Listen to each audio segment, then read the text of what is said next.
We should turn these lights up because I got to see you before I talk to you. Look at that. You guys right here in the front row, you should turn around. Look at that shit. There you go.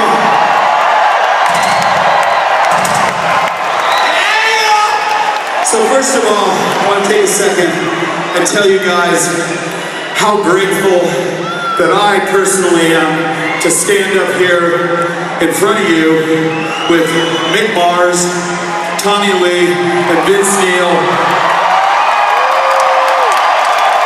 We're just fucking grateful to be alive after all these years, you know? So I was thinking, Vince is correct. We did get together in 1981, but there's a little more to the story, and since this is probably the last time that we're gonna get together, maybe we should take a second and we can all sit down together and I can tell you how it happened. Are you ready? Sit down, I'll do it with you. It doesn't hurt. Okay, let's all sit down. You guys want to sit down? Okay, you don't have seats? You gotta sit your ass on the ground. That's what you gotta do. Okay. So check this out. I think this is kind of important. It was important in my life, and I know it is to the guys, and it's probably important to your life. If any part of the story that I'm going to tell you right now didn't happen exactly, and I mean fucking exactly in the order that I'm going to tell you, you guys would have not got in your cars and come here tonight. We would not be up here tonight. All these fucking beautiful songs that we have written would not be being played for you tonight. And I can guarantee that those 100,000 chicks that we bent over and fucked, that wouldn't happen either.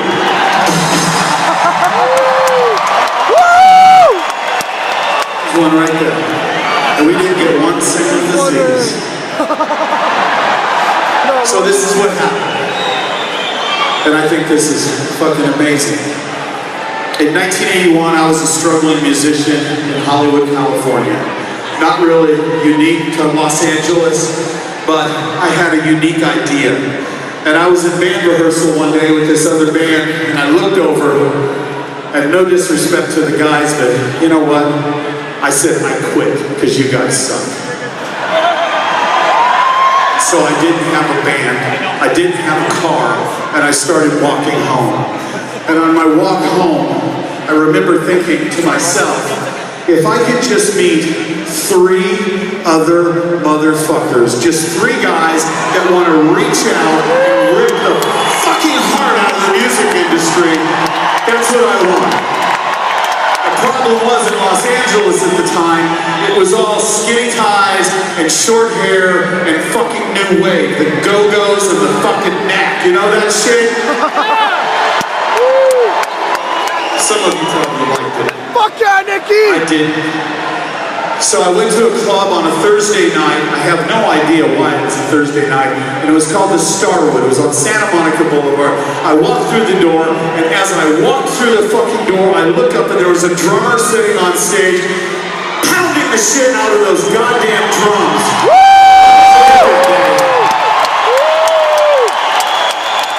I went backstage to talk to that motherfucker. He was sitting on the floor and he was wearing girls' leopard skin spandex fucking pants. That is Tommy Lee.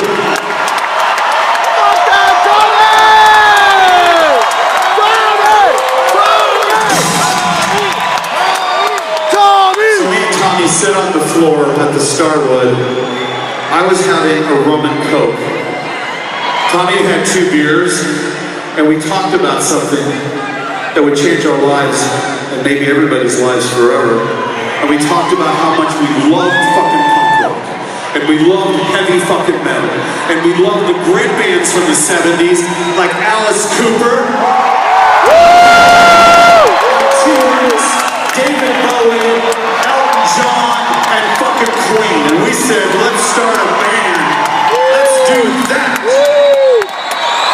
So we went to this place I was living. I was living with a girl, and we set up bass and drums, and we started practicing. And we started playing these songs, Too Fast for Love, On With the Show, Merry Go Round, Public Enemy #1. did I say take me to the top? I don't fucking know, but we were fucking serious as a goddamn heart attack. Just the two of us, bass and drums, and we knew to do what we wanted to do, we needed a guitar player. We picked up a magazine called The Recycler Magazine, and that was a great fucking day. It said, loud, rude, aggressive guitar player. Only call me if you're serious. My name is Mick.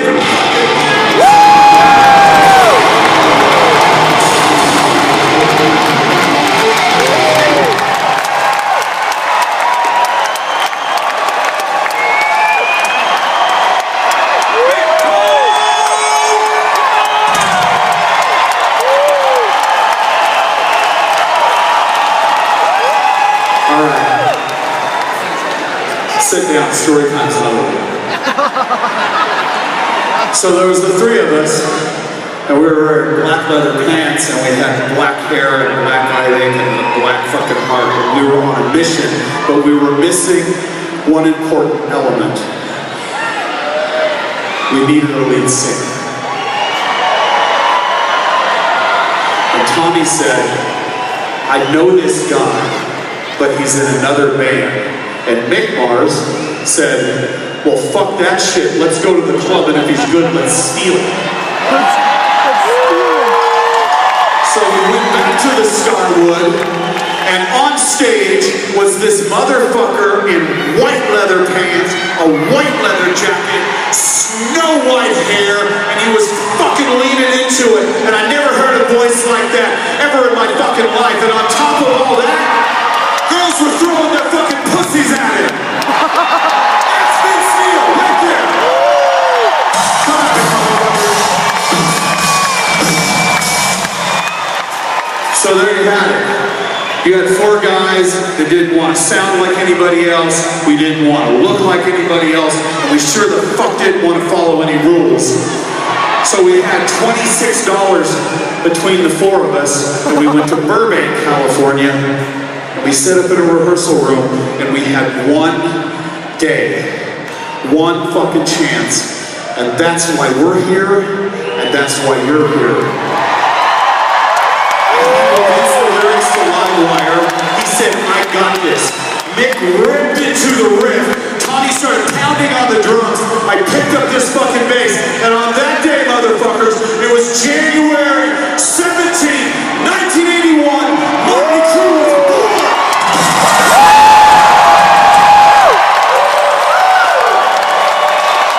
Motley fucking Crue is born. That's why we're here. That's why you're here. And I swear to God, and this is a fucking promise. Our music will haunt you till the fucking day you die. Let's do this.